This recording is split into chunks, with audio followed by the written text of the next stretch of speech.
Hello বন্ধুরা, কেমন আছেন? আশা করি সকলে ভালো আছেন। এই মুহূর্তের বিগ ব্রেকিং নিউজ আপনাদের সাথে শেয়ার করব। ভারতে ঢোকার চেষ্টা, 2 পাক জঙ্গিকে নিকেশ করল সেনা। হ্যাঁ বন্ধুরা, এমনটাই তথ্য উঠে আসছে। পুরো বিস্তারিত তথ্য আপনাদের সাথে শেয়ার করব। তার আগে বলে রাখি, আমাদের চ্যানেলের প্রথমবার আসলে অবশ্যই চ্যানেলটি সাবস্ক্রাইব করে আমাদের সাথে থাকবেন। ফের জম্মু ও কাশ্মীরে খতম জঙ্গিরা। পুঞ্চে নিয়ন্ত্রণ রেখা পেরিয়ে ভারতে ঢুকেছিল 2 পাক জঙ্গি। বুধবার ক্যাসালিয়ান এলাকায় ভোরের আলো ফোটার আগেই জঙ্গিদের নিকেশ করল ভারতীয় সেনা।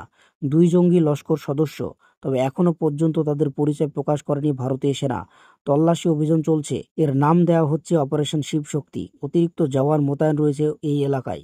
কাশ্মীরে সন্ত্রাসের বীজ নতুন করে বপন শুরু করেছে পাকিস্তান। সেই লক্ষ্য পূরণে জঙ্গিদের ভারতে ঢোকাতে সক্রিয় লস্কর। তবে ভারতীয় সেনারাও ভীষণভাবে সক্রিয়। সিডিএস চৌহান বলে দিয়েছেন, এখনো পর্যন্ত অপারেশন সিন্দুর শেষ হয়নি, চলছে। সেনাদের 24 ঘন্টা সক্রিয় থাকতে হবে।